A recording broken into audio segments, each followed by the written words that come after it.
Hello everyone, welcome to Online Help Guide. Today in this video, I'm going to show you how to change phone number in Bigo Live.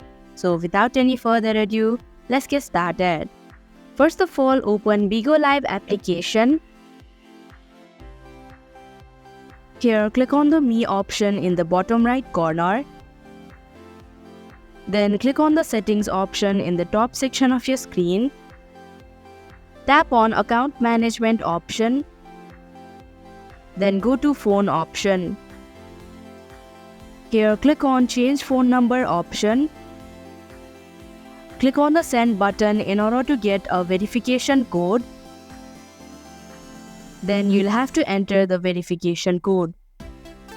Tap on the Next button. Now remove the previous number and type in a new one. Again, tap on the Send button in order to get a verification code. Type in the verification code. Finally, tap on the Done button. And that is how you can change phone number in Bigo Live application. Thank you for watching Online Help Guide. Hope this video was helpful. If it was, hit the like button and comment down if you have any questions or feedback. Also, if you are new to our channel, subscribe and hit the bell icon so that you don't miss our upcoming videos.